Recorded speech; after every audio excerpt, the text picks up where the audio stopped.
할렐루야. 우리 찬송가 191장 같이 찬송하시며 오늘 이 하루도 주님 안에 우리가 함께 시작하며 나아가겠습니다. 찬송가 191장 찬송하시겠습니다. 찬송가 191장입니다. 내가 매일 기쁘게 순례의 길 행함은 주의 팔이 나를 안보함이요, 내가 주의 큰 복을 받는 참된 비결은 주의 영이 함께함이라. 성령의 계시네, 할렐루야 함께 하시네. 좁은 길을 걸으며 밤낮 기뻐하는 것 주의 영이 함께 함이라. 전에 죄에 빠져서 평안함이 없을 때 예수 십자가의 공로 힘입어 그 발 아래 엎드려 참된 평화 얻음은 주의 영이 함께함이라. 성령이 계시네, 할렐루야 함께하시네. 좁은 길을 걸으며 밤낮 기뻐하는 것 주의 영이 함께함이라. 나와 동행하시고 모든 염려하시니 나는 숲의 새와 같이 기쁘다.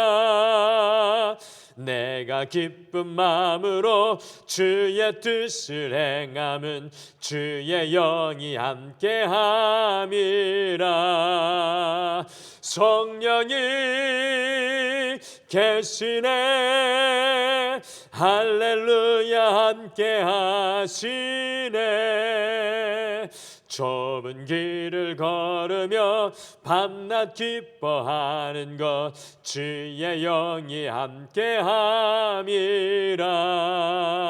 세상 모든 욕망과 나의 모든 정욕은 십자가에 이미 못을 박았네. 어두운 밤이 지나고 무거운 짐 벗으니 주의 영이 함께함이라. 성령의 계시네, 할렐루야 함께하시네. 좁은 길을 걸으며 밤낮 기뻐하는 것 주의 영이 함께함이라. 성령이 계시네, 할렐루야 함께하시네. 좁은 길을 걸으며 밤낮 기뻐하는 것 주의 영이 함께함이라. 아멘. 우리 시간 다 같이 기도하시겠습니다. 주님, 함께 주님 앞에 찬양하였던 이 찬송과 같이 우리가 매일 기쁘게 주님의 성령님과 더불어 동행할 수 있도록 주께서 우리 위에 함께하여 주셔서 성령에 붙들린 자, 주님의 마음에 붙들린 자, 주님의 생각에 주도되는 삶을 살아갈 수 있도록 주님 인도하여 주시옵소서. 세상의 많은 생각들, 소리들, 세상의 흉흉한 사건들 속에 주님, 다른 어떤 것보다도 성령님을 통하여 우리의 마음과 생각을 주장하여 주셔서 모든 삶의 순간 속에 주님 앞에 붙들린 주의 종들에게 축복하여 주시옵소서. 온전히 오늘 이 하루 주님 앞서가시고 주님과 함께 동행하기를 소망하며 예수님의 이름으로 기도드리옵나이다.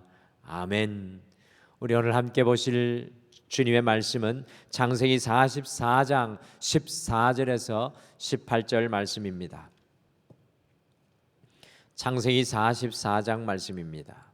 14절에서 18절에 있는 말씀입니다. 창세기 44장 14절에서 18절 말씀 우리 한 목소리로 다 같이 읽겠습니다. 시작. 유다와 그의 형제들이 요셉의 집에 이르니 요셉이 아직 그곳에 있는지라 그의 앞에서 땅에 엎드리니 요셉이 그들에게 이르되 너희가 어찌하여 이런 일을 행하였느냐 나 같은 사람이 점을 잘 치는 줄을 너희는 알지 못하였느냐 유다가 말하되 우리가 내 주께 무슨 말을 하오리까 무슨 설명을 하오리까 우리가 어떻게 우리의 정직함을 나타내니까 하나님이 종들의 죄악을 찾아내셨으니 우리와 이 잔이 발견된 자가 다 내 주의 노예가 되겠나이다. 요셉이 이르되 내가 결코 그리 하지 아니하리라. 잔이 그 손에서 발견된 자만이 내 종이 되고 너희는 평안히 너희 아버지께로 돌아 올라갈 것이니라. 유다가 그에게 가까이 가서 이르되 내 주여 원하건대 당신의 종에게 내 주의 귀에 한 말씀을 아뢰게 하소서. 주의 종에게 노하지 마소서. 주는 바로와 같으심이니이다. 아멘. 이 창세기 후반절 말씀 속에는 요셉의 이야기가 주류를 이루고 나오고 있는데요. 그 속에 조연처럼 틈틈이 등장하는 한 인물이 나타나고 있습니다. 그 사람은 야곱의 넷째 아들 유다입니다. 야곱의 집안에는 끊임없이 문제가 일어나는데 어려움이 생길 때마다 이 해결사 역할을 하는 사람이 바로 유다입니다. 오늘 말씀은 이 가나안 땅에 흉년이 들어 요셉의 형들이 이집트의 이 곡식을 첫 번째 사러 왔다가 스파이로 오해를 받아 형제 중에 한 명인 시몬이 볼모로 잡히고 요셉이 자신의 동생 베냐민을 데리고 오면 스파이의 누명을 벗겨줄 것이라고 하여서 다시 두 번째 베냐민을 데리고 이집트를 방문한 그때였습니다. 스파이의 누명도 벗고 흉년을 피할 곡식도 다시 사서 이 11명의 형제들이 아버지가 있는 가나안으로 돌아가려고 할 바로 그 순간에 요셉을 잃어버리고 아버지 야곱이 생명같이도 사랑하는 막내 아들 베냐민의 곡식 자루에서 요셉의 은잔이 발견되어 베냐민이 요셉의 종으로 잡힐 위기의 순간이었습니다. 물론 아무도 이집트의 국무총리가 자신들이 팔아넘겼던 요셉이라는 것을 알아차리지 못하였습니다. 바로 그러한 순간에 어김없이 유다가 앞장서서 18절 말씀을 보시면 내 주의 귀에 한 말씀을 아뢰게 하옵소서라고 유다가 간청을 하고 있습니다. 결국 유다의 그 간청에 감동을 받은 총리 요셉이 자신의 이 신분을 밝히고 형제들이 감격의 상봉을 하는 장면이 45장 말씀에 나오고 있습니다. 이 유다의 역할이 없었다면 야곱 집안은 공경에서 헤어나지 못했을 것입니다. 유다는 집안이 어려운 일을 당할 때마다 결정적인 순간에 문제를 해결하는 역할을 해내는 것을 우리가 발견합니다. 유다는 요셉처럼 돋보이게 출세한 사람은 아니었지만 유다 지파를 통하여 다윗 왕국이 건설되었고 유다 지파를 통하여서 예수님이 태어나셨습니다. 어떻게 보면 요셉이 받은 축복보다 유다의 축복이 더 큰 것을 우리가 발견합니다. 물론 하나님께서 유다를 특별하게 사용하기를 원하셨지만 성경을 깊이 읽어보시면 유다의 성품에는 아주 비범함이 숨어 있습니다. 유다는 위기를 기회로 바꾸어내는 특별한 성품을 가지고 있었습니다. 그러기에 유다를 통해 메시아가 탄생되는 놀라운 은혜를 입지 않았나 한번 묵상하게 됩니다. 오늘은 이 하루를 시작하면서 유다에게서 배우는 그리스도인의 성품, 이 유다에게서 배우는 그리스도의 성품이라는 제목으로 이 유다가 가지고 있었던, 야곱의 넷째 아들 유다가 가지고 있었던 그리스도인의 인격을 함께 묵상하시며 오늘 이 말씀으로 이 하루를 살아가시겠습니다. 첫째, 유다는 긍휼의 사람이었습니다. 창세기 37장에 야곱이 요셉을 매우 편애하여서 색동옷을 지어 입히고 요셉이 형들에게 자신을 섬길 것이라는 꿈을 말하자 이 형들이 요셉을 매우 미워하였습니다. 그러다가 아버지의 심부름으로 양을 치는 자신들을 찾아오는 요셉을 창세기 37장 20절에서 공모하여서 구덩이에 빠뜨려서 죽이려고 하였습니다. 바로 그 위기의 순간에 유다가 나서서 요셉을 죽음의 위기에서 건져내는 역할을 하는 것을 우리가 말씀 속에서 발견합니다. 유다는 죽음의 구덩이에 빠져있는 요셉을 외면하지 않았습니다. 다른 형제들처럼 유다가 왜 요셉이 밉지 않았겠습니까?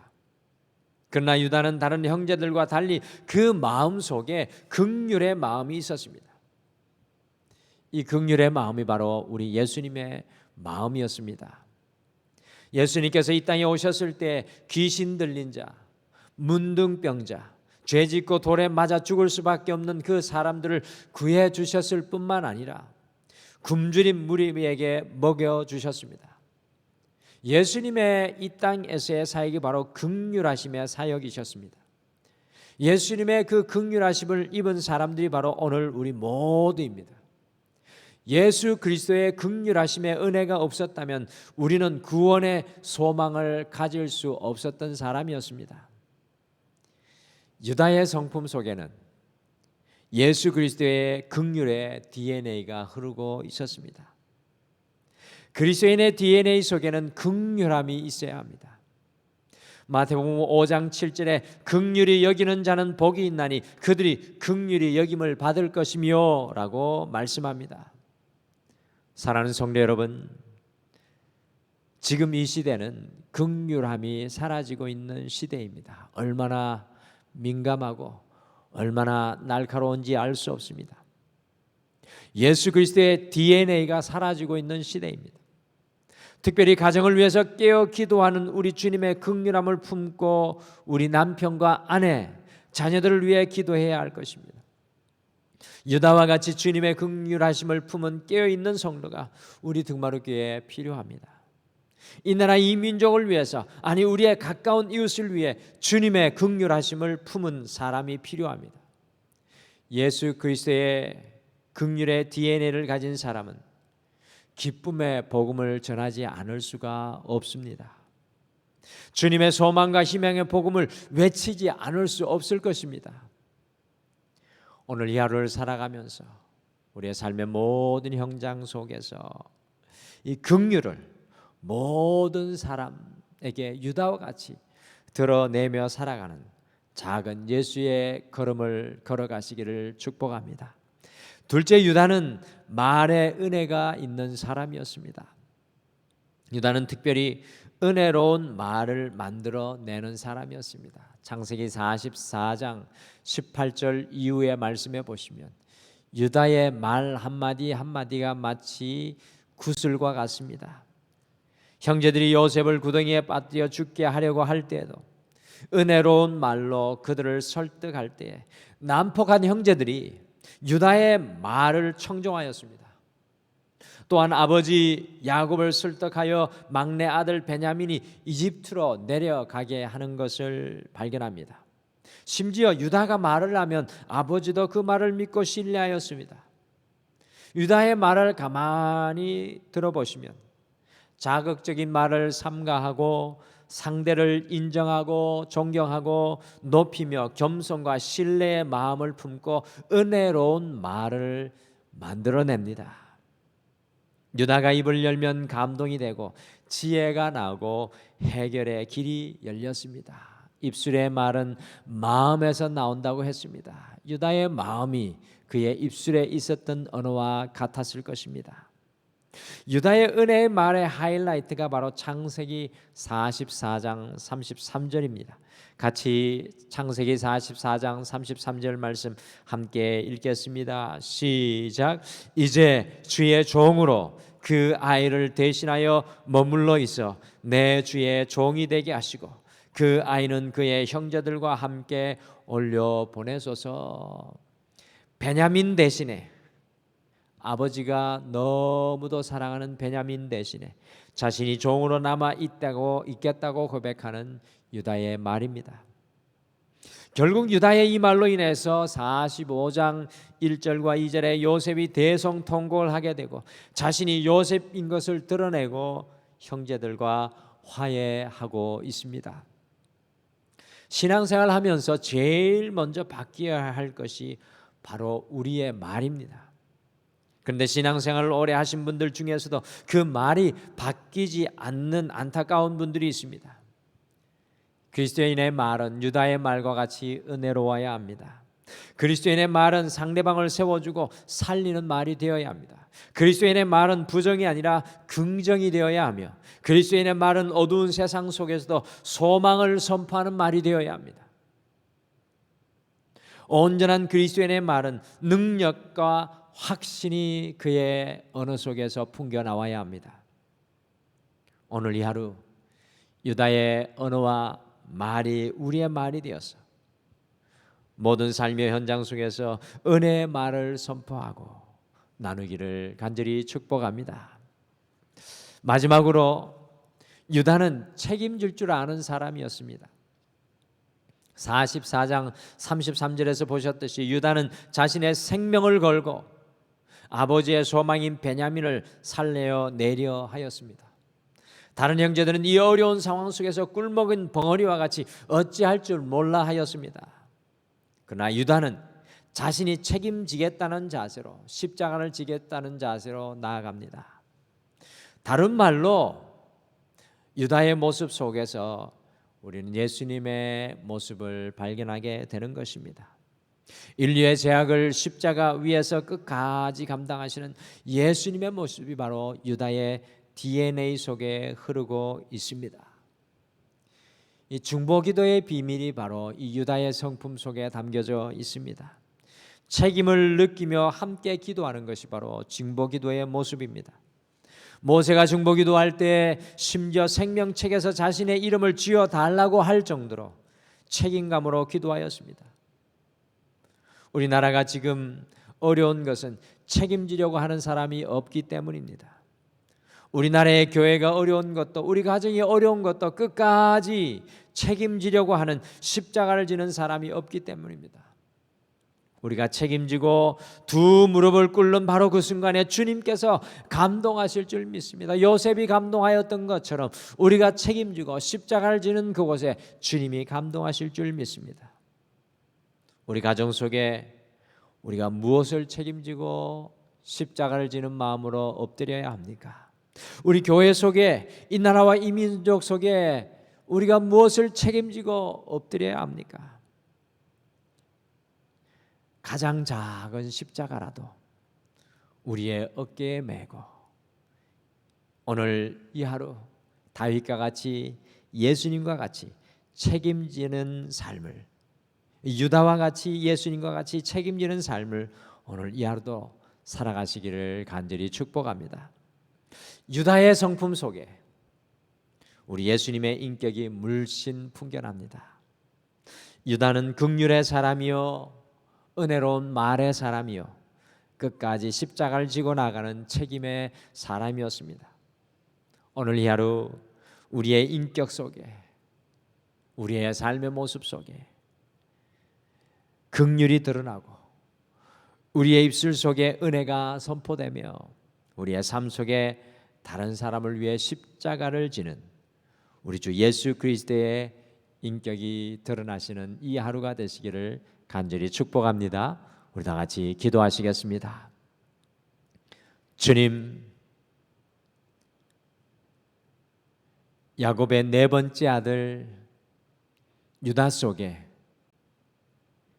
예수님의 인격의 향기가 드러나고 그 유다를 통하여 예수님이 이 땅에 탄생하시는 것을 보게 됩니다. 우리가 언제든지 그리스도 예수의 인격으로 살아갈 때 우리의 삶의 자리 속에도 지금 우리의 삶의 현장 속에도 예수 그리스도가 탄생하는 영적인 능력들이 나타날 줄 믿습니다. 주님 우리의 마음 속에 유다가 가졌던 예수님이 가졌던 그 긍휼하심의 마음을 부어 주시옵소서. 그래야 모든 사람들을 그 사랑과 그 마음으로 품고 오늘 이 하루도 살아가게 하옵시고, 특별히 우리의 말을 주장하여 주셔서 가시의 인생이 아니라 품고 세우며 확신을 주며 축복하는 우리의 삶이 되게 하여 주시옵소서. 주님, 무엇보다도 유다가 책임지며 십자가를 지는 삶의 길을 걸었던 것처럼 오늘 이 하루 예수님을 위하여 가장 작은 십자가라도 질 수 있는 믿음의 길을 걸을 수 있도록 주님 우리를 인도하여 주시옵소서. 유다와 같이 책임지는 마음으로 오늘도 주님 앞에 우리가 또 우리에게 맡겨주신 영혼들을 품고 중보하며 나아갑니다. 우리의 기도 속에 주님께서 함께 하셔서 우리가 외쳐 선포하는 것에 하나님의 일들을 이루어 주시옵소서. 우리 사랑하는 모든 성도님들 오늘 이 하루도 붙드시고 인도하여 주실 줄 믿고 예수님의 이름으로 기도드리옵나이다. 아멘. 하늘에 계신 우리 아버지여, 이름이 거룩히 여김을 받으시오며 나라가 임하옵시오며 뜻이 하늘에서 이루어진 것 같이 땅에서도 이루어지이다. 오늘 우리에게 일용할 양식을 주시옵고 우리가 우리에게 죄 지은 자를 사하여 준 것 같이 우리 죄를 사하여 주시옵고 우리를 시험에 들게 하지 마시옵고 다만 악에서 구하시옵소서. 나라와 권세와 영광이 아버지께 영원히 있사옵나이다. 아멘. 오늘 우리가 함께 말씀 생각하시며 먼저 두 가지를 같이 기도하겠습니다. 첫째, 예수님께 받은 그 큰 긍휼을 우리가 돌아보며 다시 생각하며 우리의 삶의 모든 현장 속에 주님의 긍휼을 드러내며 살게 하옵소서라고 함께 기도하시고요. 두 번째, 우리의 언어가 주님의 은혜를 드러내는 도구가 되게 하시며 날마다 유다와 같이 책임지는 십자가의 길을 걷게 하옵소서라고 함께 기도하시고, 오늘도 우리가 주님 앞에 우리의 모든 연약함을 내려놓고 주님을 껴안는 오늘 이 시간 되시기를 간절히 소망합니다. 우리 다 같이 기도하시겠습니다. 주님,